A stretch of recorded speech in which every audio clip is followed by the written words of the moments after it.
Bienvenidos. En tiempos de pandemia como los que estamos viviendo, tenemos limitadas nuestras posibilidades de viajar y desplazarnos por la geografía de nuestro hermoso planeta. Pero hay otro tipo de viaje no menos apasionante y enriquecedor que podemos seguir haciendo: el viaje a través del tiempo. De momento, solo en sentido retrógrado, a tiempos pasados.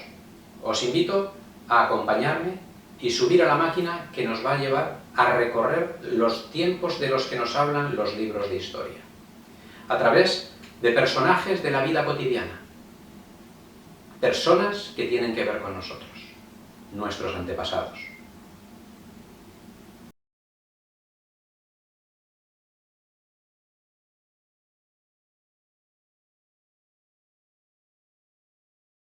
Mi bisabuelo por parte de abuelo materno es Luis Ciriquián Gea, nacido en Zaragoza en 1867 o 68.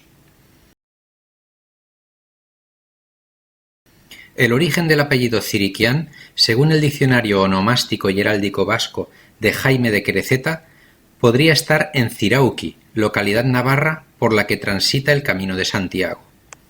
Según otros heraldistas, las referencias de esta familia parecen precisarse con más frecuencia desde el siglo XV. En especial, los hechos de la escolta que acompañó al futuro rey don Felipe, hijo del emperador Carlos I de España, de La Coruña a Southampton el 20 de julio de 1554 para la celebración de su boda con la poco agraciada doña María Tudor, reina de Inglaterra e hija de Enrique VIII. Situándonos en la edad contemporánea, las primeras referencias documentadas de un ciriquián antepasado nuestro las tenemos en la Zaragoza de finales del siglo XVIII y principios del XIX. Mariano Ciriquián, abuelo de mi bisabuelo Luis Ciriquián Gea, está vinculado al Valle de Jalón.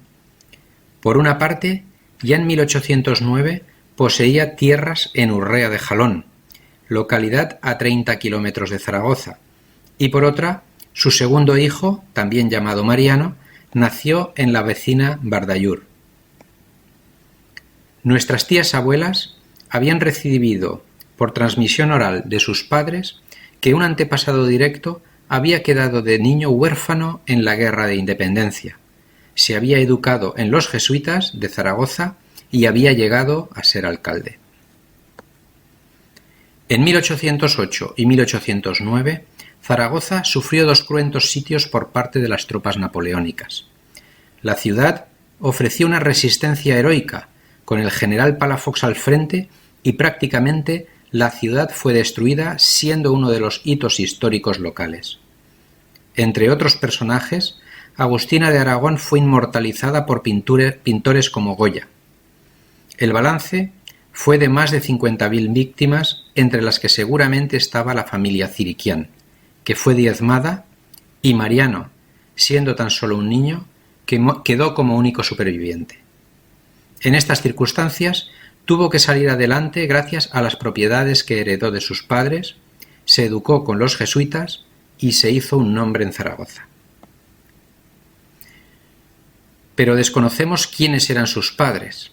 Sin embargo, hemos encontrado referencias a un ciriquián anterior a Mariano. Se trata de Silvestre Ciriquián, que era presbítero beneficiado de la iglesia de San Pablo en Zaragoza, al menos desde 1786. Es decir, pertenecía al clero de la diócesis de Zaragoza y estaba bajo la autoridad del obispo. El término beneficiado indicaba que recibía rentas. En los archivos históricos de dicha parroquia aparece registrada la comanda de 100 libras jaquesas, que era una moneda imaginaria, que correspondía cada una a 10 reales de plata, a favor de dicha iglesia con fecha del 28 de diciembre de 1787. 2 años después es nombrado procurador de pleitos y censos de la iglesia y da cuenta de lo percibido y cobrado por ese concepto. El 1 de febrero de 1791, estando gravemente enfermo, redacta su testamento, donde menciona a su primo Pedro Juste, también presbítero de la iglesia, y a sobrinos, pero sin dar nombres. Fallece 4 días después y es enterrado en la iglesia de San Pablo. Desconocemos la edad a la que falleció. Sin lugar a duda existía parentesco entre él y Mariano, y por las fechas de las que hablamos, probablemente se trata de un tío abuelo suyo. Volviendo a Mariano, se casó con Francisca Monén antes de 1824, fecha en la que nació el primogénito. Francisca tenía un hermano llamado Blas, del que no tenemos más datos, pero hemos conseguido una foto suya. En total conocemos de la existencia de 4 hijos varones de Mariano y Francisca, nacidos en Zaragoza. Claudio era el mayor, Mariano, nacido en 1828, y de Francisco y Joaquín Ciriquián Monén tenemos muy escasa información que mencionaremos más tarde. Francisca Monén falleció antes de 1849 y Mariano se volvió a casar con Josefina Royo, con quien tuvo 2 hijos, Enrique y Dolores Ciriquián Royo. A Enrique Ciriquián lo encontramos ya con 67 años, siendo soltero y empadronado en la provincia de Gerona, viviendo en la casa familiar de Francisco de Paula, que fue hijo de su hermano Claudio Ciriquián, en 1915 y con 70 años en 1918. Su hermana Dolores aparece en la revista Floresta Infantil, periódico de niños y niñas publicado en Zaragoza en 1855. Con historias de contenido educativo religioso, hay un apartado final con los nombres de los niños que han completado los ejercicios del segundo número de la revista. En él viene el nombre del profesor y profesora de los niños. Aparece Dolores Ciriquián como alumna de doña Juana Echarriz. A partir de 1835, con las desamortizaciones de los bienes de la Iglesia, se produce la concentración de estas tierras en manos sobre todo de miembros de la burguesía liberal, que consiguen amasar grandes fortunas. Además, se buscan usos civiles para los grandes edificios expropiados a la Iglesia. En 1837, el ayuntamiento, hasta entonces situado junto a la lonja, adquiere el convento de Santo Domingo para instalar su sede, y la recién creada Diputación Provincial de Zaragoza hace lo propio con el de San Francisco. En 1836 se inicia el empedrado de las calzadas y en el 37 el alumbrado de las calles con faroles de reverbero. En el plano político, en los años 30 hay varios intentos carlistas de hacerse con el control de la ciudad. Tenemos de nuevo noticias de Mariano Ciriquián, abuelo de mi bisabuelo, a través del Archivo Municipal del Ayuntamiento de Zaragoza. En él, junto a otras 7 personas más, presenta una instancia por la cual solicitan ser exonerados del cargo de alcalde de barrio. El documento tiene fecha de entre el 11 y el 18 de enero de 1843. Para entender el momento de la historia de España en el que nos encontramos, debemos recordar que la Revolución de 1840 había puesto fin a la regencia de María Cristina, madre de la futura Isabel II, que tenía solo 9 años.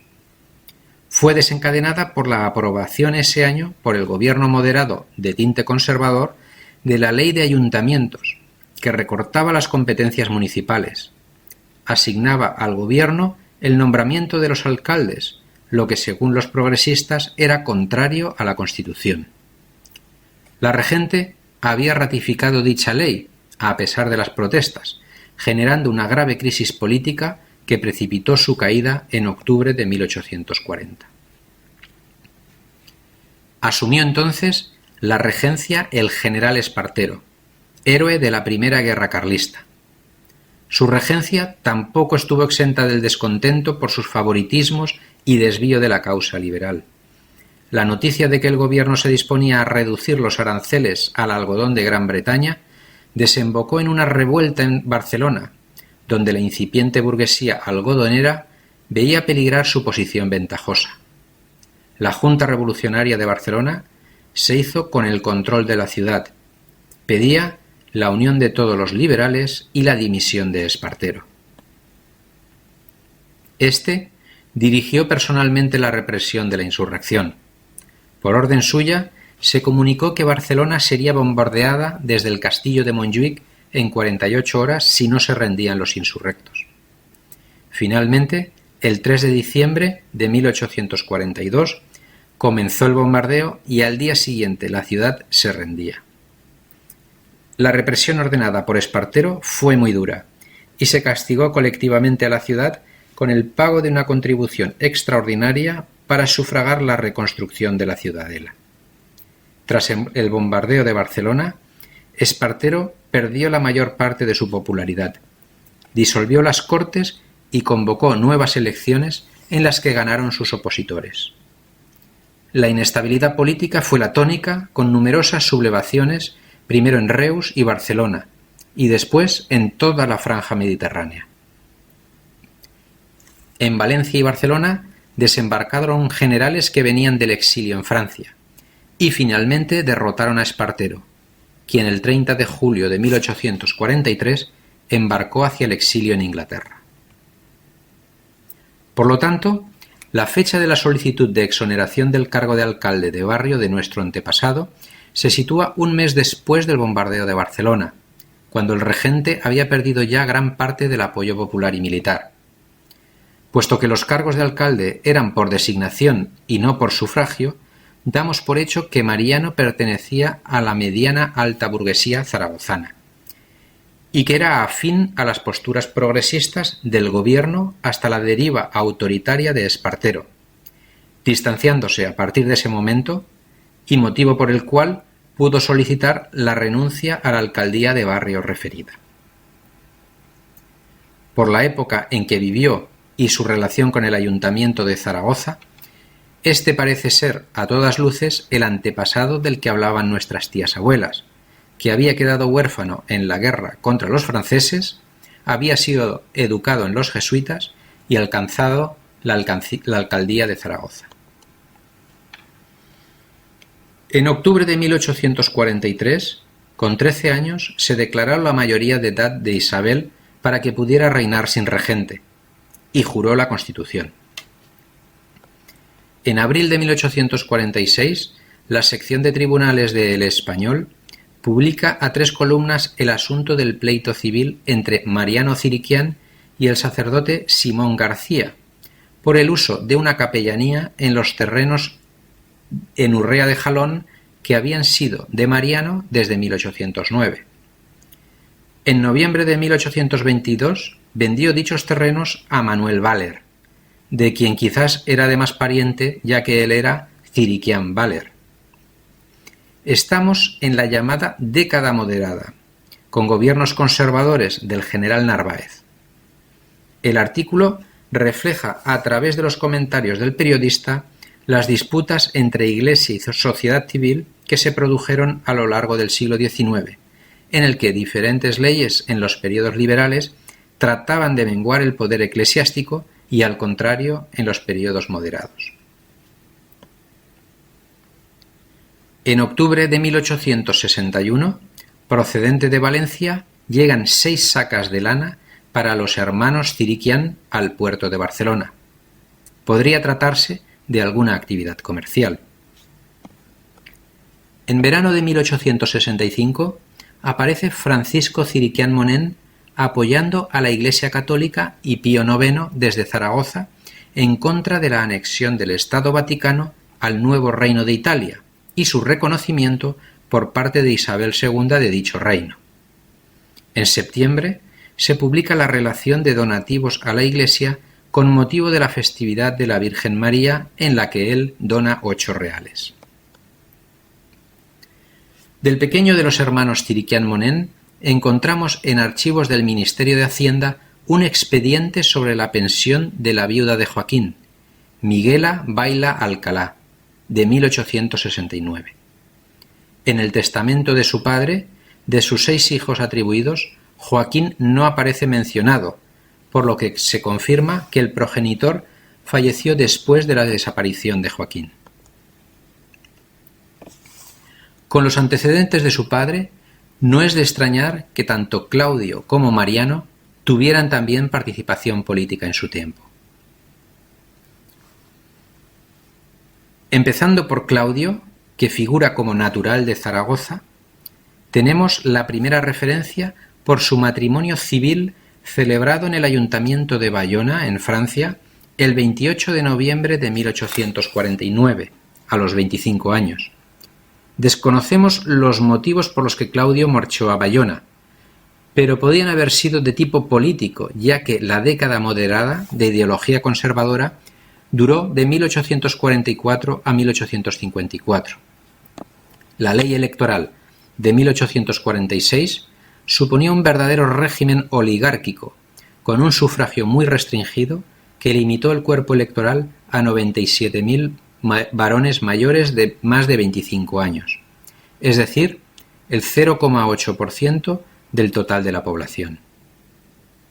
Isabel II mostró desde un principio su preferencia por los moderados, dejando fuera del juego político al Partido Progresista. En Francia se había proclamado la Segunda República en 1848 y era presidente electo Luis Napoleón Bonaparte, quien tras un golpe de Estado en diciembre del 51 se proclamó emperador.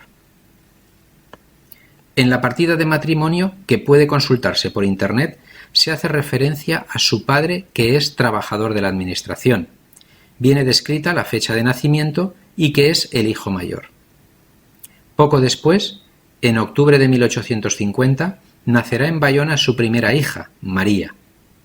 Tanto en el certificado de matrimonio como en el del nacimiento de su hija, Claudio figura como dependiente. Ya en 1855, cuando nace su segunda hija, viven en Barcelona y tienen 4 hijos. Claudio debió de irse a vivir a Barcelona porque sus inquietudes políticas tenían más afinidad en la capital catalana que en su Zaragoza natal. Las prácticas dictatoriales del gobierno del general Narváez y las de su sucesor, el autoritario Luis González Bravo, así como el apoyo de Isabel II a sus políticas ultraconservadoras, contribuyeron a incrementar el malestar en la sociedad española. Los progresistas, dirigidos por el general Prim, y los demócratas, partidarios del sufragio universal, habían firmado en 1866 el Pacto de Ostende, por el que se comprometían en coalición a derrocar a la reina. España estaba sumida en una grave crisis económica y financiera y todo se precipitó el 18 de septiembre de 1868, cuando el general Prim y el almirante Topete, al frente de su escuadra, se sublevaron en Cádiz contra la reina, lo que inició la Revolución de 1868. El apoyo de la burguesía y de las incipientes clases medias de las ciudades fue decisivo para el triunfo de la Revolución. En Barcelona, el 2 de octubre, la Junta Revolucionaria publica la composición interina de la Diputación de la provincia y el Ayuntamiento. 27 hombres de diferentes clases: obreros, fabricantes, cerrajero, hacendado, propietarios, médicos, farmacéuticos, catedrático, comerciantes. Claudio figura como comerciante. El 18 de febrero de 1869, la Diputación anuncia la formación de un batallón de voluntarios en Barcelona para combatir la insurrección en la isla de Cuba. Claudio es uno de los firmantes del anuncio. El 30 de julio de ese mismo año, durante una sesión de la Diputación, Claudio anuncia la llegada al puerto de Barcelona del ministro de Marina, el almirante Topete, y propone a toda la corporación salir a saludarle. El Eco de Alicante recoge la noticia de los discursos y brindis en el té ofrecido al ministro en el Liceo. Se hace referencia también al largo discurso del señor Ciriquián sobre la hacienda y la deuda del Estado. En septiembre formó parte de la comisión de 3 diputados para negociar en Madrid el impuesto de carreteras que debía pagar Barcelona. Pero encontramos su dimisión junto a 9 diputados más un año después, el 5 de febrero de 1870. Sigue siendo una figura en el ámbito del comercio en Barcelona y en octubre de 1872 es llamado por el presidente del Consejo de Ministros para tratar un plan de hacienda que Claudio había entregado al general Prim antes de fallecer. En esos años, la situación política en España era de gran inestabilidad y enfrentamiento. En 1871, los carlistas constituían la tercera fuerza política en el Parlamento, aglutinando reaccionarios a la política liberal iniciada por la Revolución del 68. Tras las elecciones de 1872, con acusaciones de fraude por parte del carlismo, se sublevaron en Cataluña, Navarra y Bilbao, iniciándose la Tercera Guerra Carlista, que duró 4 años.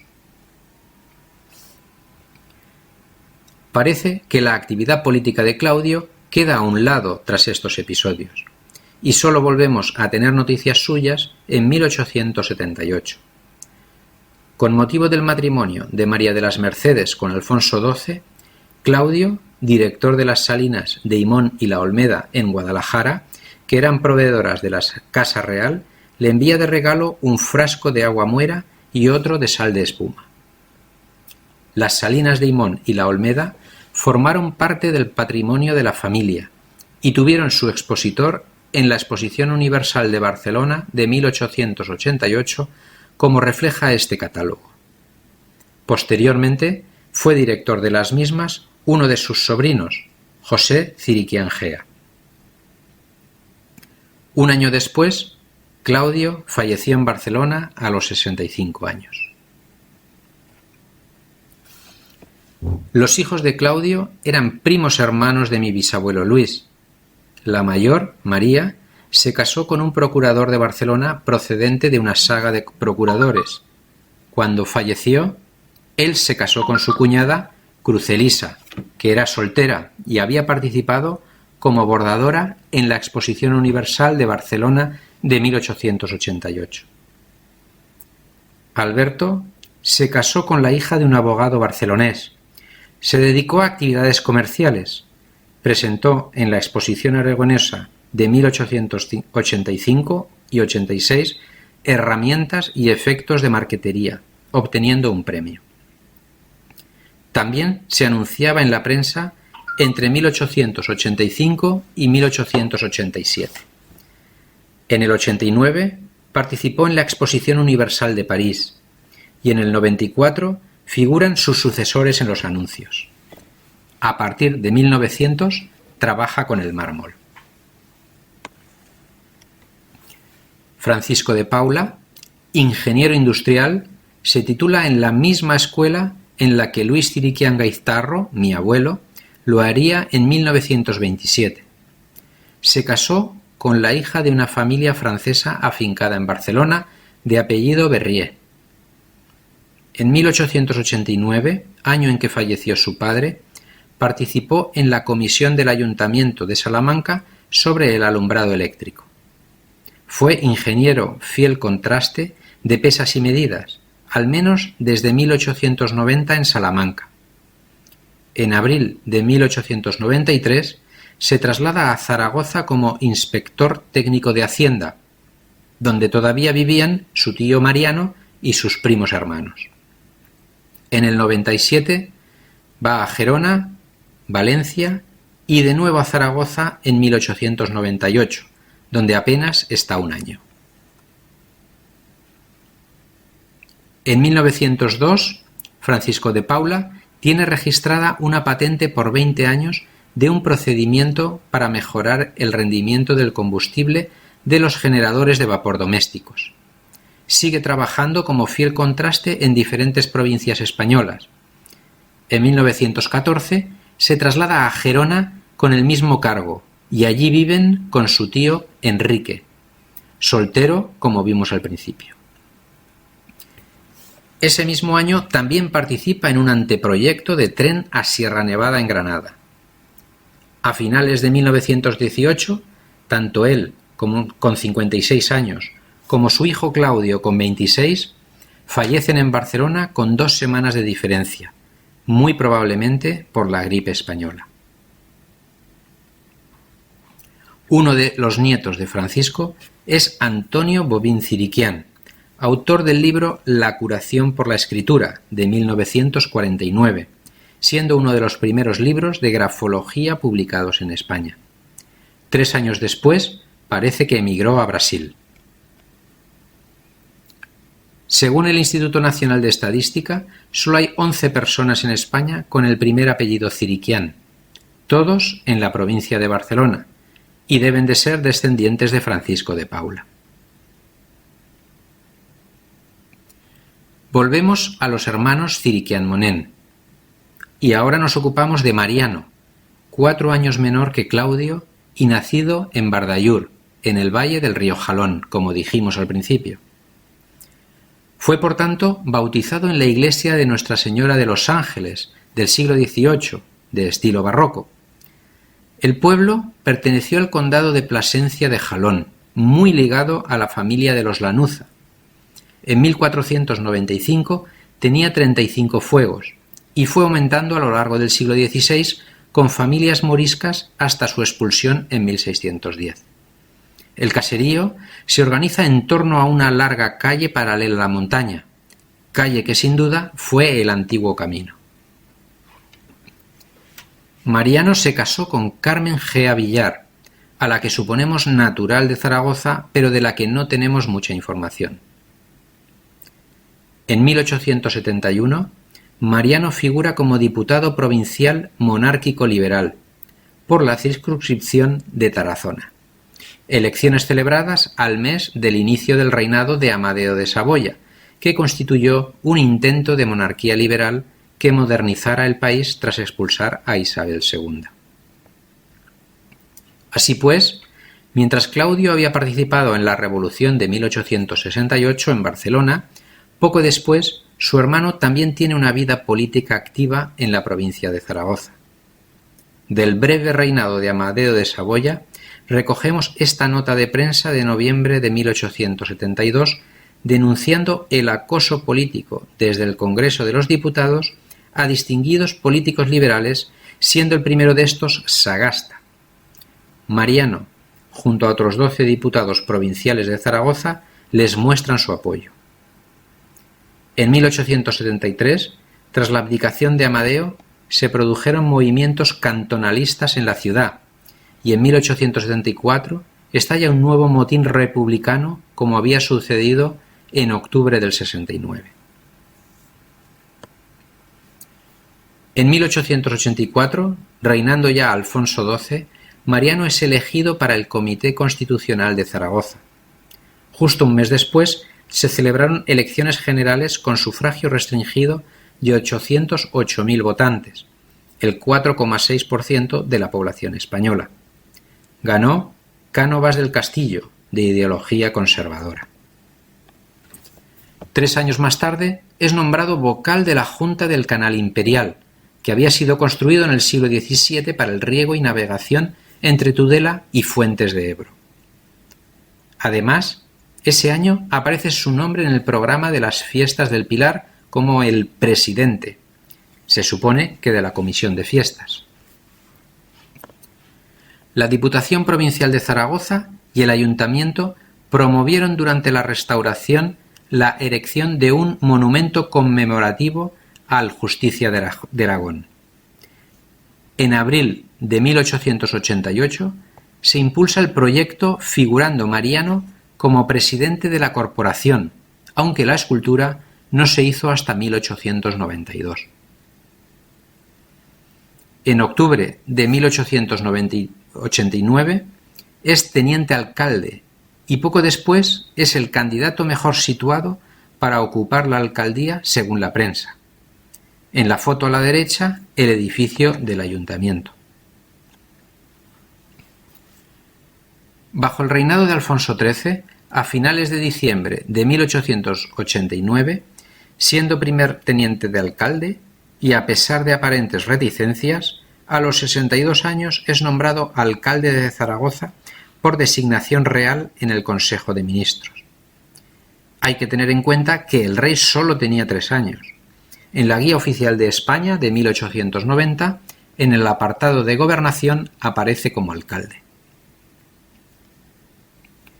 En el censo electoral de ese mismo año, figuran Mariano padre como propietario y su hijo primogénito con 31 años ya como abogado viviendo en la calle Don Jaime I, uno en el número 11 y el otro en el 8. Este es el aspecto de la Plaza de la Constitución en 1900. La flecha blanca indica la bocacalle de Jaime I. Esta es la entrada a la calle donde vivieron, que une el Coso con la Plaza del Pilar. El 8 está a la derecha y el 11 a la izquierda. En los últimos años del siglo XIX, los intelectuales de la ciudad, a la que pronto se une la nueva burguesía, van a promover diversas actividades culturales. Un ciriquián, socio del Orfeón zaragozano, participa en un concierto de piano a 12 manos en mayo de 1890, interpretando en el Teatro Circo la introducción de la ópera Nabucco de Verdi. Me da la sensación de que esta noticia tiene un tono irónico. Desde las 9 de la noche de ayer reina en Zaragoza un viento huracanado, de extraordinaria violencia. Las nubes de polvo ciegan a los transeúntes y recuerdan al alcalde señor Ciriquián Monén sus servicios en el ramo de la policía urbana. Las manifestaciones del 1 de mayo suponían una situación de mucha tensión entre trabajadores y fuerzas del orden, teniendo importantes responsabilidades en su gestión tanto el gobernador como el alcalde, reforzando la vigilancia policial. Por miedo a los disturbios, se suspendían espectáculos y se cerraban la mayor parte de las tiendas. Como dice esta noticia, los panaderos y ultramarinos han hecho su agosto al aumentar las ventas antes de la huelga. Con tantas tensiones, poco duró Mariano como alcalde. El 18 de julio de 1890 se anuncia la toma de posesión de un nuevo alcalde, ahora del Partido Conservador. Los fusionistas quieren obsequiar a nuestro tatarabuelo con una serenata. La serenata fue inicialmente prohibida por el gobernador, aunque parece que más tarde se retractó. En el fondo, se sospechaba que se trataba más bien de una manifestación política con visos de republicana. El Partido Liberal Fusionista, liderado por Sagasta, gobierna de 1885 a 1890 y agrupa a los sectores no republicanos del momento que aceptan la legalidad reflejada en la Constitución de 1876. El programa político del Partido Liberal incluye el sufragio universal masculino, la libertad de asociación religiosa y la separación de poderes. Niceto Alcalá Zamora en sus inicios militó en este partido hasta que se pasó al republicanismo. Sagasta y el conservador Cánovas del Castillo acuerdan en 1885 la alternancia en el gobierno de ambos partidos, lo cual fue garantizado gracias a las redes caciquiles con que ambos partidos contaban por toda España. Este pacto impedía el acceso al poder de ideologías radicales en aquel momento, como anarquismo, socialismo y republicanismo, que podían poner en peligro el régimen monárquico. El sufragio universal masculino, aprobado en junio de 1890 gracias a los liberales, permitió acceder al voto a clases sociales no representadas anteriormente, aunque el fraude electoral siguió siendo una práctica habitual. El fallecimiento de Mariano se dio a conocer en la prensa el día 21 de junio de 1897. Una representación del ayuntamiento acompañó a la comitiva fúnebre. 2 años antes había fallecido su mujer, Carmen Gea Villar. Mariano y Carmen Gea tuvieron 4 hijos. Mariano era el mayor y llevaba el nombre de su padre y estudió Derecho. El segundo, José, fue interventor militar. Luis, mi bisabuelo, también estudió Derecho. La menor de los hijos, María Ángeles, se casó con Joaquín Esteban, que era farmacéutico mayor del ejército. Mariano, 8 años mayor que mi bisabuelo, nació en Zaragoza en 1859, donde estudió Derecho. La primera noticia que tenemos de él es de 1883, cuando tenía 24 años y es nombrado auxiliar de tercera clase como personal en el Ayuntamiento de Zaragoza, seguramente su primer trabajo tras licenciarse. Preparó oposiciones a juez aprobándolas en 1890. En el censo de ese mismo año figura con 31 años viviendo en la calle Don Jaime, cerca de sus padres. Conocemos bastantes cosas de su carrera profesional y algo de su vida privada. A la derecha se detallan los trabajos que deben realizar los aspirantes a jueces en cada audiencia. El primer destino que le conocemos es como notario en Tudela, donde en 1896 se recoge con su nombre el testamento otorgado por Francisco Sánchez Aso, abogado, político carlista y escritor. En el 97 aparece en un recurso que promueve contra un registrador de la propiedad. Y en 1901 figura como suscriptor de la revista jurídico-administrativa El Foro Español. En el número de abril de 1902 de la Revista de Aragón, en el que describe también sus recuerdos Santiago Ramón y Cajal, hay un artículo de excursiones por Aragón publicado por Juan Moneva Puyol, que fue profesor de la Universidad de Zaragoza, jurista, catedrático de Derecho, académico y político conservador. En él, Mariano forma parte del grupo que recibe al autor en el Casino de Tudela. En 1904 es uno de los 3 notarios registrados en Tudela. Ese mismo año pasa de juez de Lerma, en la provincia de Burgos, a juez de primera instancia de Santoña, en Cantabria. Podemos hacer una breve crónica de su estancia en esta localidad gracias a la prensa local. En ella se hace referencia a él como el digno y activo juez señor Ciriquián. Además, tenemos noticias de su mujer, Rosario Lasso, anunciando su regreso en octubre de 1906 de pasar una pequeña temporada en el balneario de Solares, junto a las señoras Salesa y Esteva. En 1907 participa en una tómbola para una rifa benéfica. Encontramos a Rosario Lasso de Ciriquián años atrás, ya en un número de julio de 1894 de la revista zaragozana La España Ilustrada. En ella, el maestro de capilla de la Basílica de Nuestra Señora del Pilar publica un Ave María para 2 voces y piano u órgano dedicada a doña Rosario Lasso y a otra señora. A finales de octubre de 1907 hubo una huelga de hambre de los reclusos en el penal de Santoña. Mariano, como presidente de la Junta Local de Prisiones y juez, tuvo que intervenir. Tras la resolución del conflicto, recibió los elogios de la prensa de Santander. En enero de 1908 enferma en Santoña gravemente su suegra, quien fallece en julio.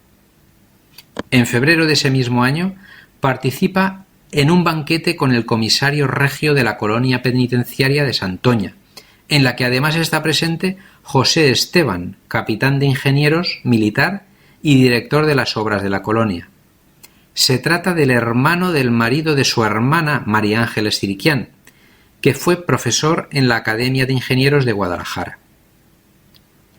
Un año después, Mariano se encarga de su petición de mano a la hija de un abogado de Santoña.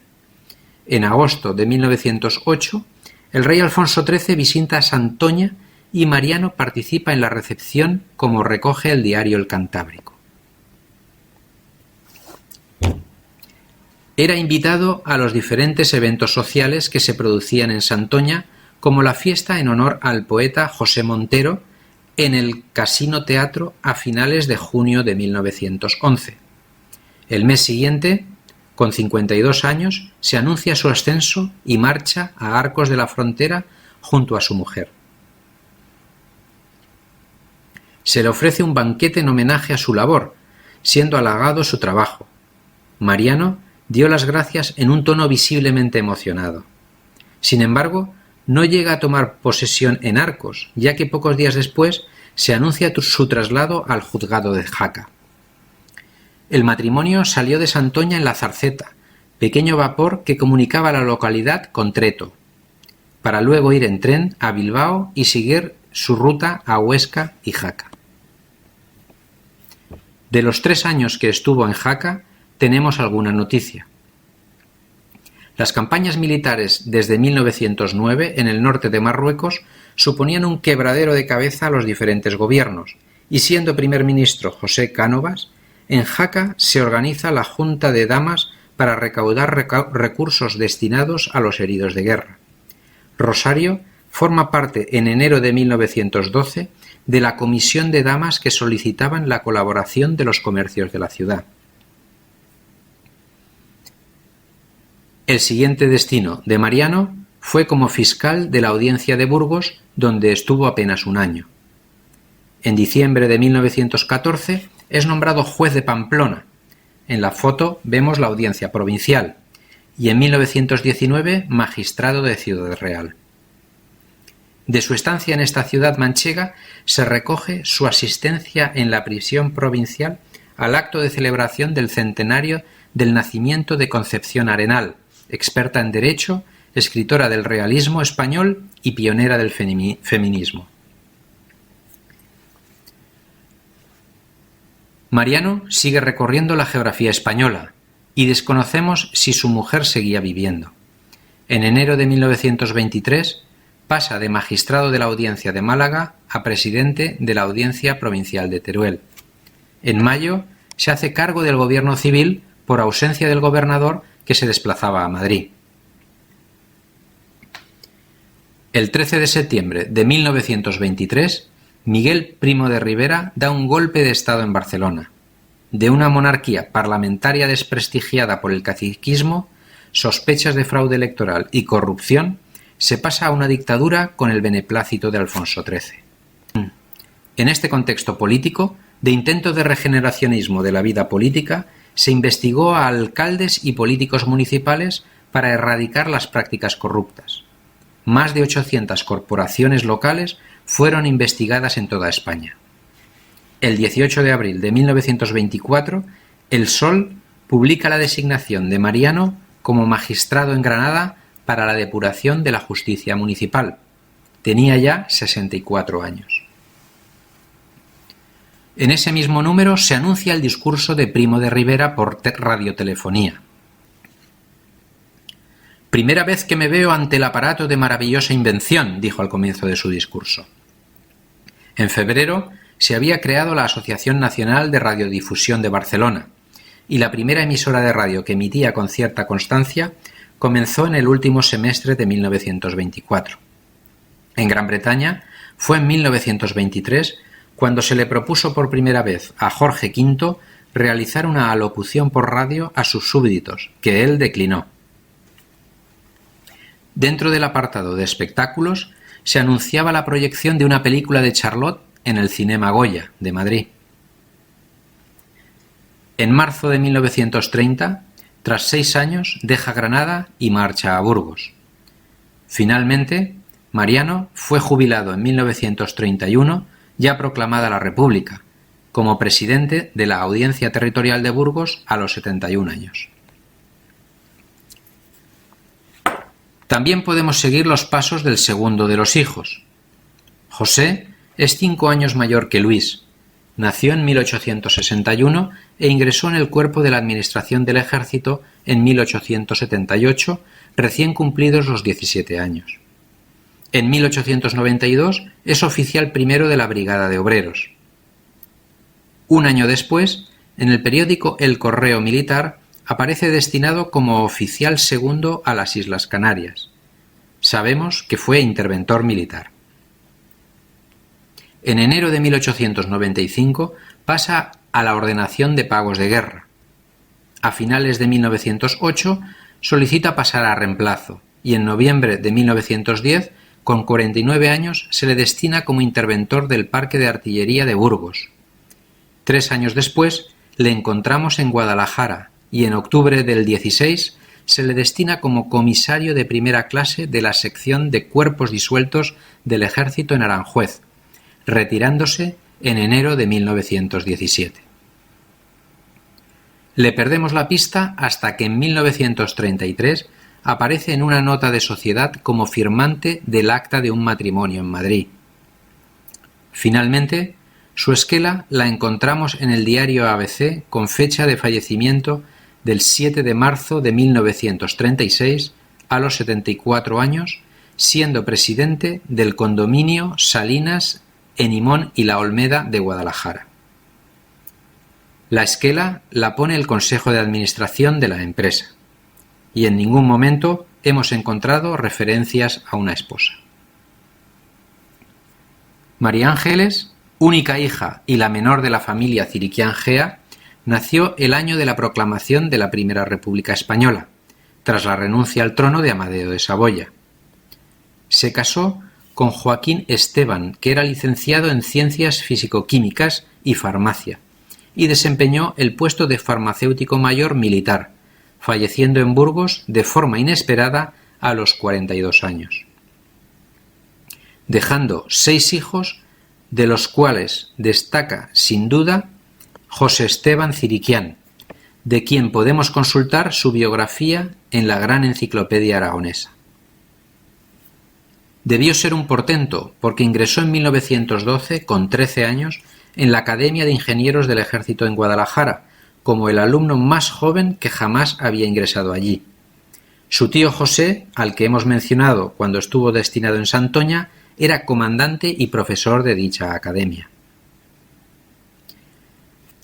José era ya capitán de ingenieros en 1920. Además, licenciado en Exactas en 1926 y en Derecho en 1929 por la Universidad de Zaragoza. En 1935, siendo capitán de ingenieros retirado, ganó la plaza de catedrático de matemáticas en el Instituto de Soria y después de la Guerra Civil pasó a Zaragoza. Siendo catedrático de matemáticas en el Instituto Goya de Zaragoza, escribió junto a otro autor varios libros de cuarto a séptimo de bachillerato que fueron muy populares en los años 50 y 60. José se jubiló en 1969. Volvemos otra vez a la familia Ciriquián-Gea y por último tenemos a mi bisabuelo Luis, el menor de los varones. Nació en Zaragoza entre finales de 1868 y principios de 1869. Estudió Derecho en la Universidad de Zaragoza, licenciándose en junio de 1890 a los 21 años con nota de sobresaliente. Posteriormente preparó oposiciones a notaría. Se casó con Margarita Gaiztarro, que procedía de un caserío de Anoeta en Guipúzcoa. La foto es de los recién casados hacia 1895 en Zaragoza.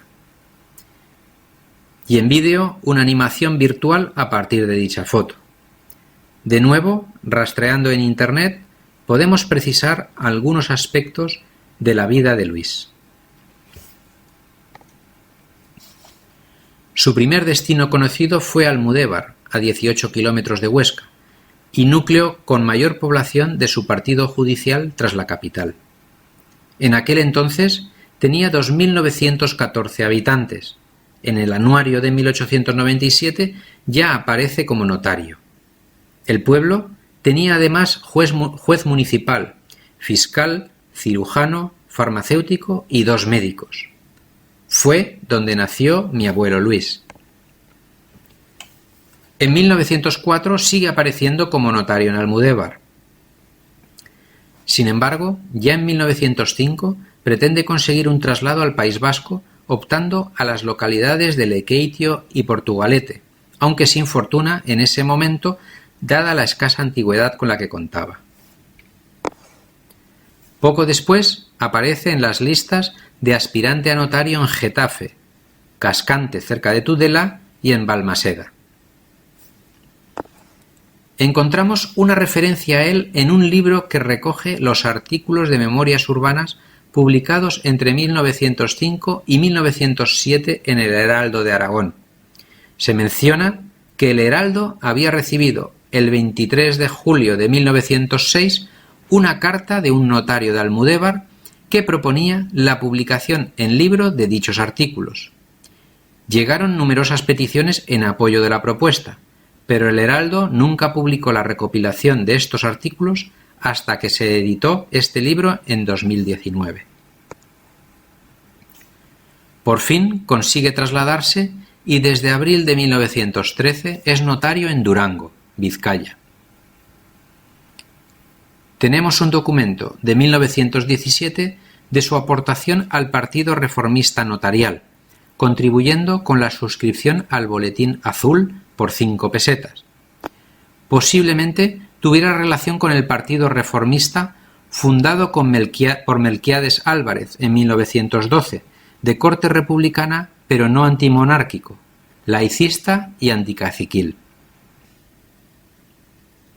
En 1917, el partido participó en el movimiento auspiciado por republicanos y socialistas, cuyo fin era convocar Cortes Constituyentes. A la derecha, una caricatura satírica de ese mismo año publicada en la prensa. Según la Guía Comercial de Vizcaya de 1926, Durango tenía 5.758 habitantes y disponía de 2 notarios. Contaba además con 8 abogados, 2 procuradores, 3 dentistas, 9 médicos y 1 oculista.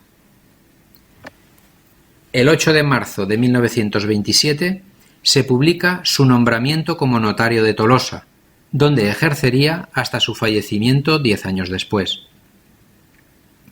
Vivió con Margarita y sus 3 hijas solteras en el número 1 de la calle Zumalacárregui, frente al río Oria. Luis Ciriquián Gea es mi bisabuelo, por parte de padre materno, y esas hijas solteras, las tías abuelas que nos transmitieron las vicisitudes de aquel Ciriquián que quedó huérfano en la Guerra de Independencia.